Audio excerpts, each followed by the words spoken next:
வணக்கம் மக்களே, அனைவருக்கும் இனிய வணக்கம். இன்னைக்கு நாம இந்த வீடியோவில் எதை பற்றி பார்க்க போகிறோம் அப்படின்னு பார்த்தீங்கன்னா, தமிழக ரேஷன் கடைகளில் வந்திருக்க வேலைவாய்ப்பு செய்திகளை பற்றி இந்த வீடியோவில் நாம் இப்போ முழுமையாக நம்ம பார்க்கலாங்க. ஸோ நம்ம சேனலுக்கு புதியவராக இருந்தீங்கன்னா ஒரே ஒரு சப்ஸ்கிரைப் அண்ட் பெல் மட்டும் கிளிக் பண்ணி வச்சுக்கோங்க. நம்ம சேனலில் வர அப்டேட்ஸ் எல்லாமே மிஸ் பண்ணாமல் இருக்க இது மிக மிக அவசியங்க. தமிழகத்தில் ரேஷன் கடைகளில் வந்திருக்க சில முக்கியமான தகவல்கள் என்னென்ன. So Tamil Nadu civil service corporation salesman மற்றும் பேக்கேஜர் பதவிகளுக்கான முடிவுகளை அந்தந்த மாவட்ட வாரியாக வெளியிட போகிறதா நமக்கு சொல்லியிருக்காங்க. ஸோ மாவட்ட ஆட்சேர்ப்பு பணியகம் தமிழ்நாடு மாநிலத்தில் உள்ள பல்வேறு விற்பனையாளர்கள் மற்றும் பேக்கேஜர் பணிகளுக்கான விண்ணப்ப பதிவு நேர்காணல் முறைகளை முடிச்சிருக்காங்க. ஸோ மொத்தமாக பார்த்தீங்கன்னா 6427 காலி பணியிடங்களுக்கு நேர்காணலில் ஏராளமான விண்ணப்பதாரர்கள் வந்தாங்க. ஸோ எல்லாத்துக்குமே பணி வாய்ப்பு கிடைக்குமா அப்படின்னு பார்த்தீங்கன்னா எல்லாத்துக்கும் பணி வாய்ப்பு கிடைப்பது மிக மிக கடினம். ஸோ ரேஷன் கடைகளில் பார்த்தீங்கன்னா தேர்வானவர்களுடைய பட்டியல்கள் எல்லாமே தயாரிக்கும் பணிகளை கூட்டுறவுத்துறை பார்த்தீங்கன்னா மும்முரமாக இயங்கிட்டு இருக்காங்க. ஸோ ஒவ்வொரு மாவட்ட வாரியாகவும் அந்தந்த மாவட்ட ஆட்சேர்ப்பு பணியகங்கள் வாரியாகவும் நமக்கு பார்த்தீங்கன்னா கூட்டுறவுத்துறையில் யார் யாரெல்லாம் விற்பனையாளர்கள் மற்றும் கட்டுநர்கள் ஸோ இந்த பதவிகளில் நீடிக்கிறவங்கள பணி நியமனத்திற்காகவே பார்த்தீங்கன்னா வெயிட்டிங் லிஸ்ட்டில் வச்சுருக்காங்க.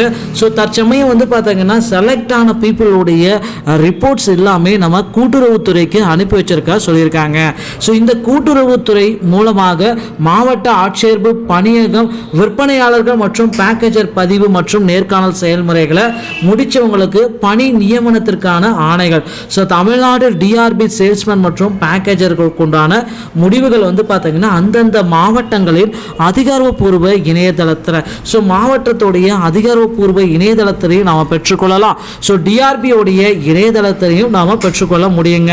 So Tamil Nadu civil service corporation sales person மற்றும் பேக்கேஜர் பதவிக்கான முடிவுகள் இதன் அடிப்படையிலேயே நமக்கு வெளியிட போகிறதா சொல்லியிருக்காங்க.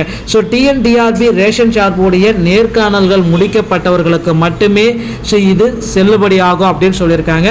தமிழகம் முழுவதுமே பார்த்தீங்கன்னா கூட்டுறவுத்துறையிலேருந்து ஒரு மிக முக்கியமான தகவல்கள் கொடுத்துருக்காங்க. ஸோ கூட்டுறவுத்துறைகளில் என்ன சார் அந்த ஒரு முக்கியமான தகவல் அப்படின்ட்டு நீங்கள் செக் பண்ணி பார்க்குறப்ப ஸோ கூட்டுறவுத்துறைகளில் பார்த்தீங்கன்னா அந்த பதவி உயர்வு ஆல்ரெடி ஒர்க்கர்ஸ் இருக்காங்க பார்த்தீங்கன்னா அவர்களுக்கு பதவி உயர்வு வழங்கப்பட்ட பின்னரே அவர்களுக்கு பணி நியமன ஆணைகள் வழங்கணும் அப்படின்ட்டு சொல்லியிருக்காங்க. ஸோ இதனால் பார்த்தீங்கன்னா அந்த பதவி உயர்வு யார் யாரெல்லாம் வழங்க இருக்காங்க அவங்களுக்கு உண்டான மாவட்ட வாரியான ரிப்போர்ட்ஸ் எல்லாமே கூட்டுறவுத்துறை பணியாளர்கள் எல்லாமே எடுத்துட்டு இருக்காங்க. ஸோ அது முடிக்கப்பட்ட உடனே அதிகபட்சம் இந்த மார்ச் மாதம் 10ஆம் தேதிக்குள்ளார ரேஷன் கடையோடைய பணி நியமன ஆணைகள் எல்லாமே நாம் பெற்றுக்கொள்ளலாங்க. ஸோ தமிழக மக்களை கவலைப்பட வேண்டாம், ரேஷன் கடையோடைய பணி நியமன ஆணைகள் அதி விரைவில் உங்களுக்கு கிடைக்க. வீடியோ பிடித்திருந்த நம்ம சேனலோடு இணைத்திருங்கள். வீடியோ பார்த்தமைக்கு மிக்க நன்றி. அடுத்த வீடியோவில் சந்திக்கிறேன். தேங்க்யூ.